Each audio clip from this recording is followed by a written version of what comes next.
don't need any help during the happy days. You can handle those. It's just when you hit bumps in the road in your marriage. They're going to happen. Believe me. Just ask your mother and daddy and people you trust. There's bumps along the way in the marriage. Just briefly thinking about those difficult things, okay? Marriage is all about acceptance. I want you to remember this. Acceptance. Very important word. Accepting one another the way God accepts you. He accepts you with unconditional, positive love and regard. He accepts you with his whole heart. And you'll mirror that acceptance and that love for one another by accepting one another the way God accepts you. A couple of thoughts. First of all, when the bumps in the road come in marriage, accept one another as God's children. The Bible tells us that we're wonderfully and beautifully made. I don't know what he's talking about when he made me. That's beautiful. No, wonderfully and beautifully made. God had a purpose in making you and making you. And you're fulfilling that part of your purpose today. Coming together as one. Fulfill God's purpose in your life. Accepting one another as God's children. So when you're tempted to say something, maybe in the heat of the moment when you shouldn't say, just remember, you're saying it to God's face. Maybe you don't have the opportunity to fight you. Remember, you're God's children. Accept one another as God's children. Accept one another as sinners. Nobody's perfect. You're going to make mistakes. You're going to expect him to do, you expect her to do things, and you're going to fall. The Bible tells us all have sinned and come short. We've all sinned.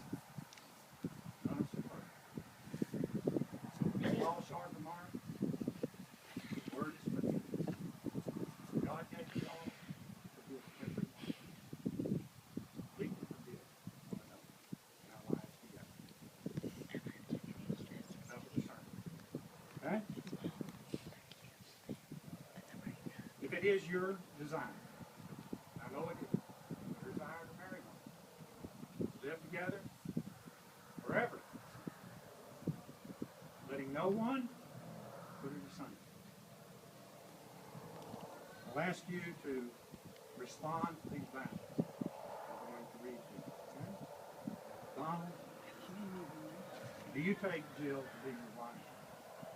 Do you promise to commit yourself to her happiness and her fulfillment as a person? Do you promise to love, honor, trust, and serve her in sickness and in health, in adversity and prosperity? To be true and loyal to her as long as you both shall live? I do. And Jill, do you take Donald to be your husband?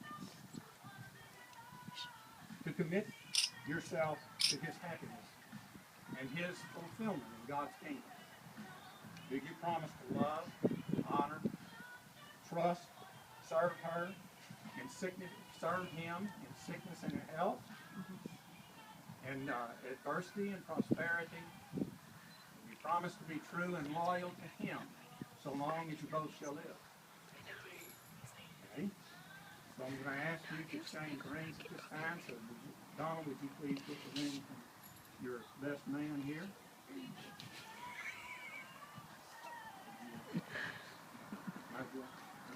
Good. Where's Santa Cracker Chunk?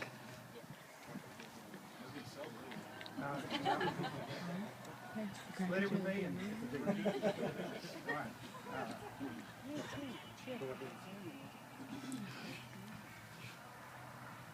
Donald, the ring you're placing on her finger is a symbol of your love for one another. It's an unending circle, symbolizing your unending love for her. It's also made of the purest of metal, representing the pureness of your love to be true and loyal to her all your life. Jill, you have place it on his finger.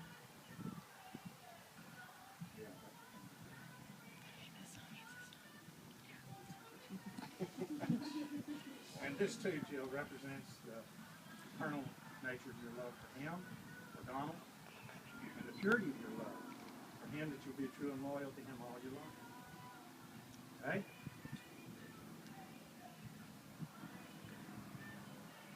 By the authority vested in me as a minister of the gospel,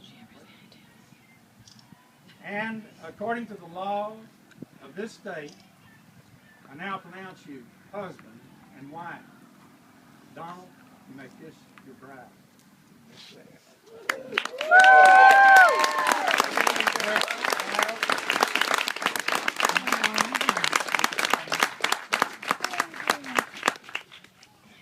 I present to you Mr. and Mrs. Donald Scott Wood.